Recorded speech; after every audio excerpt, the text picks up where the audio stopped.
Luis Alvarez walked into the boardroom with a quiet confidence that silenced the room. The murmurs stopped. All eyes turned to him, filled with disbelief and, for some, embarrassment. This wasn't the same man they had dismissed without a second thought. Dressed in a sharp suit and holding his head high, Luis was now someone they couldn't ignore. At the head of the table, Ethan Parker, the entitled son of the company's CEO, stared at Luis as though he couldn't comprehend what was happening. "What's he doing here?" Ethan hissed under his breath. Luis didn't respond. Instead, he took a seat at the head of the table, Ethan's seat, and calmly placed a folder on the polished surface. "Let's begin," he said, his voice steady but firm. The room was silent, stunned by the authority in his words. After all, Luis was just the janitor. 6 months earlier, Luis's life looked very different. For nearly a decade, he had worked as a janitor at Parker Industries, a prominent corporate firm. Day in and day out, he cleaned the same offices, polished the same floors, and overheard the same dismissive comments. "Luis, my man, the hardest working guy in the building," Ethan would joke as he passed, never bothering to learn his last name. Luis would force a polite smile, biting back the resentment that bubbled inside him. They didn't see him as a person, only a function, a background character in their stories. But Luis didn't complain. He had learned early in life that the world didn't reward complaining. It rewarded perseverance.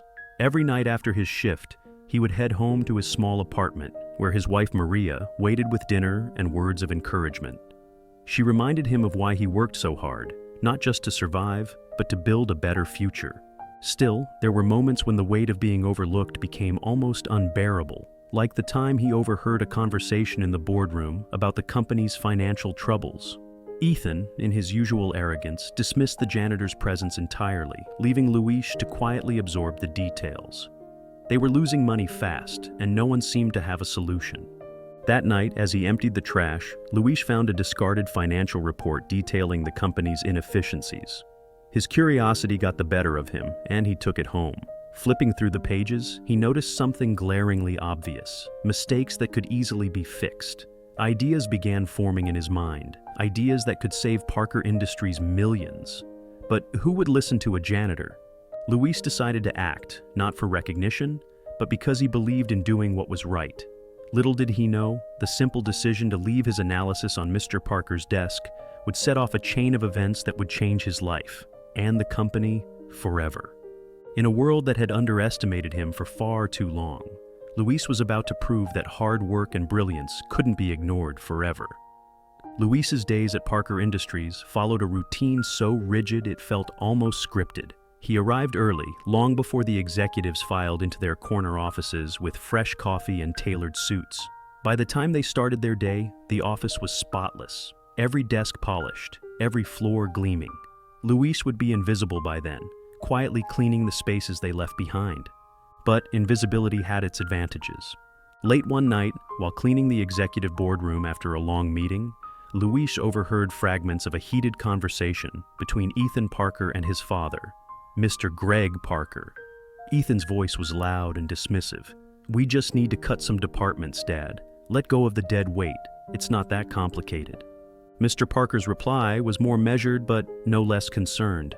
"Ethan, you can't keep thinking we can solve our problems with layoffs. The real issue is inefficiency, but no one seems to have a solution." Luis, quietly dusting a corner, absorbed every word. His pulse quickened as he realized the stakes. Parker Industries was struggling, and no one in that room seemed capable of turning things around. Luis wanted to speak up, but what could he say? Who would listen? Later that evening, as Luis emptied the trash bins, he spotted a crumpled financial report poking out of a pile of paper. Curious, he smoothed it out and began reading. He wasn't a trained analyst, but years of working around professionals and listening to boardroom discussions had taught him more than he realized. By the time he finished the report, he saw it for what it was, a roadmap of inefficiencies. Ideas flooded his mind, but he pushed them aside. What could he possibly do with this knowledge? He was just the janitor. Yet, as he walked home that night, the report tucked under his arm, Maria's words played in his head. "If you don't believe in yourself, no one else will." At the small kitchen table of their apartment, Luis worked late into the night. With a pencil and notebook, he scribbled notes and sketched solutions. By morning, he had a clear picture of how Parker Industries could save millions. He wasn't sure if his ideas would work, but something in him refused to let it go. He had to try. The next evening, Luis stayed late again, waiting for the perfect moment when the office was empty. He walked into Mr. Parker's office, heart pounding, and placed his handwritten notes on the desk. He hesitated for a moment, then wrote a small note. "These ideas might help. Please read them. Luis." He left quickly, hoping no one had seen him. The next morning, Luis went about his work as usual, bracing himself for the possibility of ridicule, or worse, dismissal. When Mr. Parker passed him in the hallway later that day, Luis held his breath, expecting a reprimand. But instead, the CEO gave him a small, curious nod. Luis couldn't tell if it was a sign of approval or merely acknowledgement. 2 days later, as Luis polished the floors near Mr. Parker's office, the CEO called him inside. Luis hesitated, unsure if this was an invitation or an order. "Luis, sit down," Mr. Parker said, gesturing to a chair across from his desk. Luis complied, feeling wildly out of place in the plush office. The older man held up the notebook Luis had left. "Did you write this?" "Yes, sir," Luis replied cautiously. Mr. Parker leaned back, studying him. "How did you know about these inefficiencies? Did someone help you?" Luis shook his head. "No, sir. I've overheard a lot during my time here, and I read the report. I just thought, maybe there was a better way to handle things." The CEO's brow furrowed, but not in anger. "These ideas aren't just good, Luis. They're excellent. Why haven't you shared them before?" Luis hesitated. "With respect, sir, I didn't think anyone would take me seriously." For a moment, Mr. Parker was silent. Then he nodded slowly. "I want you to expand on this. Work on it at home, on your own time, if you prefer. But I want to see what else you can come up with." Luis couldn't believe his ears. He left the office with his heart racing, a mix of excitement and fear coursing through him. This could be his chance, if he didn't mess it up. Not everyone was as impressed as Mr. Parker. Word quickly spread among the staff that the janitor had caught the CEO's attention. Some dismissed it as a phase. Others, particularly Ethan, saw it as an insult. "Are we seriously listening to the janitor now?" Ethan scoffed during a lunch meeting with colleagues. "What's next? Letting him run the company?" Luis overheard the comments but kept his head down. He was used to being underestimated, and he refused to let Ethan's words deter him. Still, the tension in the office grew palpable.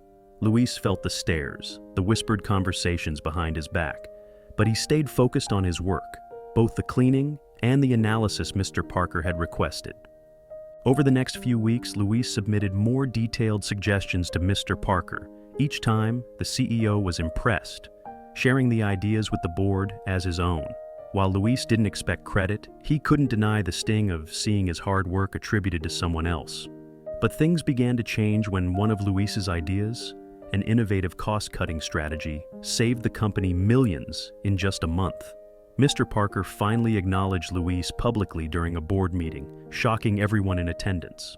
"Luis has been instrumental in turning things around," Mr. Parker said, glancing at his son. "He's a valuable asset to this company." The room fell silent. Ethan's face reddened, but he didn't dare speak. Ethan's resentment festered. He began spreading rumors that Luis was a fraud, accusing him of stealing ideas from others. The hostility escalated, with Ethan making snide comments every chance he got.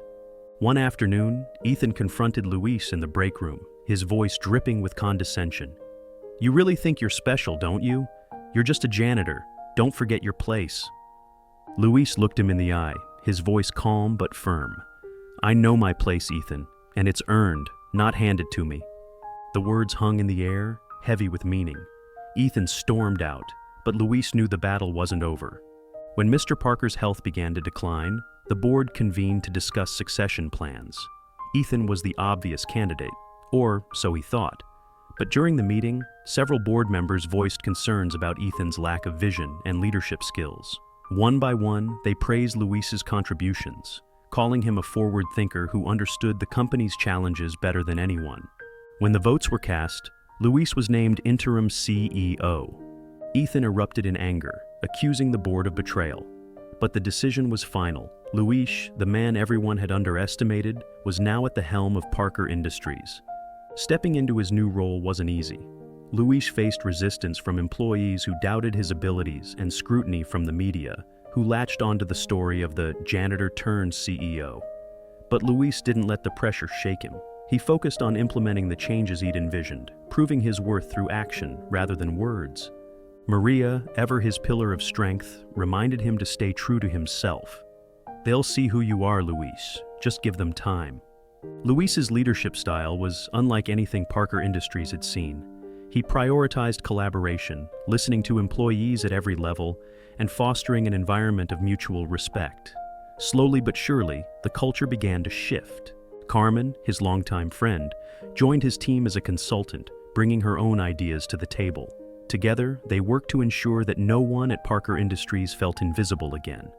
Luis Alvarez sat at the head of the Parker Industries boardroom, the place where months earlier he had quietly cleaned the floors while being overlooked by everyone in the room. Now, as the interim CEO, he was tasked with leading a quarterly meeting to outline the company's new direction. The murmurs and side glances had lessened over time, but the tension in the room was still palpable.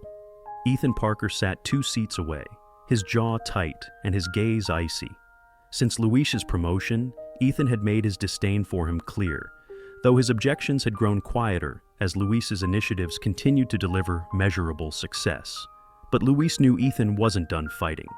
"I want to thank everyone here for their trust in me," Luis began, addressing the room. "Parker Industries is at a crossroads, and I believe we have the opportunity to redefine not only how we operate, but who we are as a company." The board nodded along, but Ethan leaned back in his chair, arms crossed. His smirk was faint but unmistakable. "Big words," he muttered under his breath. Luis caught the comment but chose to address it directly. "Yes, Ethan, big words, but backed by results. I believe that's why the board entrusted me with this role." The tension in the room thickened as Ethan's smirk faded. "Results," Ethan repeated, his tone sharper now. "You mean the ones we're crediting to a janitor who got lucky?" The words hung in the air, and a murmur rippled through the room. All eyes turned to Luis, waiting for his response. Luis stood slowly, his calm demeanor unwavering. "Let's be clear about something," he said, his voice steady but firm. "Luck didn't get me here, hard work did. And if I recall correctly, that's something this company has always claimed to value." Ethan scoffed, but Luis didn't stop. "I spent years cleaning this office, watching and learning while you underestimated me. I saw inefficiencies you ignored. I stepped up when no one else would. And yes, I started as a janitor. But that's the beauty of hard work. It doesn't matter where you start, it matters where you're willing to go." The boardroom fell silent, and for the first time, Ethan looked unsure. Luis sat back down, his eyes scanning the room. "Now, if we're done with the personal attacks, let's get back to business." Over the following weeks, Luis continued implementing changes that transformed Parker Industries from a struggling firm into a thriving enterprise. He introduced policies that fostered collaboration and inclusion, making the workplace more equitable and efficient.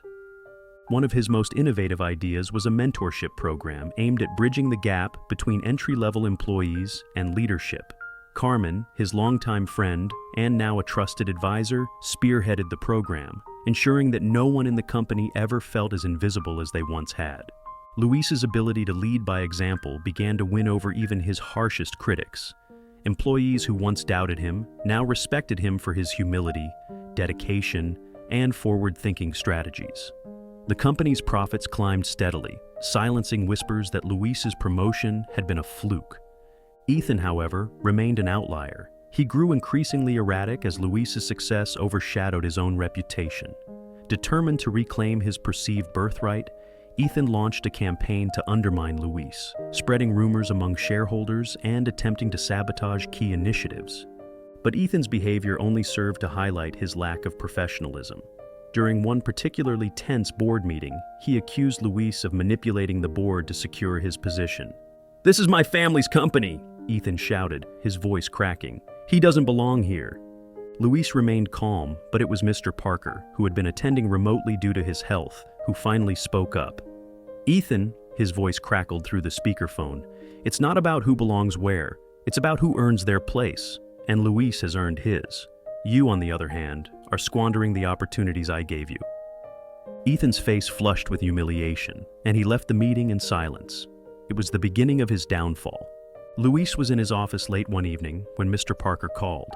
The elder CEO, though still unwell, wanted to express his gratitude. "Luis," Mr. Parker said, his voice softer than Luis had ever heard it. "You've done more for this company in a few months than I ever could have imagined. I was wrong to overlook you for so long." "Thank you, sir," Luis replied. "But it wasn't just me. This company's success is a team effort." Mr. Parker chuckled lightly. "Modest as always. I wish Ethan had even half your humility." Luis hesitated, unsure how to respond. "I'm stepping down permanently," Mr. Parker continued, "and the board has unanimously voted to make your role as CEO permanent. It's your company now, Luis. Take care of it." Luis sat back in his chair, the weight of the moment sinking in. The janitor they had all overlooked was now the permanent leader of Parker Industries. The next morning, Ethan cleaned out his office. His behavior had finally caught up with him, and the board demanded his resignation. Luis watched from his window as Ethan stormed out of the building, his once arrogant demeanor replaced with bitter defeat. Carmen walked in, holding 2 cups of coffee. "Guess the storm's finally passed," she said, nodding toward Ethan's retreating figure. Luis nodded, taking the coffee she offered. "It's not about celebrating his failure," he said quietly. "It's about what we do next." Carmen smiled. Spoken like a true leader. Under Luis's leadership, Parker Industries flourished. He used the company's growing success to give back to the community, partnering with organizations that supported immigrant workers and underprivileged communities. The mentorship program he'd implemented became a cornerstone of the company's culture, helping countless employees rise through the ranks. Luis also took time to reflect on his journey. He knew his story wasn't just about his own success. It was about breaking stereotypes and proving that hard work, resilience, and vision could defy even the most ingrained biases. One day, as he walked through the office, he overheard 2 junior employees talking. "Did you know he started here as a janitor?" one of them whispered. "Yeah," the other replied. "Makes you think, maybe we can make it to the top too." Luis smiled to himself and kept walking. He had turned a symbol of doubt into a beacon of hope. Months later, Luis received an invitation to speak at a leadership summit. The event brought together some of the most influential business leaders in the country, and Luis's story had caught their attention. As he stood on stage, looking out at the packed auditorium, he thought about the journey that had brought him here. He began his speech with the same humility that had carried him through his darkest moments. "I'm not here to tell you how I succeeded," he said. "I'm here to remind you that success isn't about where you start. It's about what you're willing to fight for. I started as a janitor, not because I wasn't capable of more, but because that's where I had to begin. And every step I took after that was about proving to myself and to the world that I belonged." The audience erupted into applause, and Luis felt a deep sense of fulfillment. He had not only changed his life, he had changed the lives of everyone who came after him. Luis returned to the Parker Industries boardroom, now adorned with photographs celebrating the company's diverse and inclusive workforce. As he looked around, he felt a profound sense of pride. Carmen walked in, holding a stack of reports. "Ready for the next meeting, boss?" she asked with a grin. Luis chuckled. "Let's get to it." As he took his seat at the head of the table, he thought about the journey that had brought him here. From the janitor's closet to the corner office, Luis Alvarez had proven that hard work and determination could shatter any ceiling. And he was just getting started.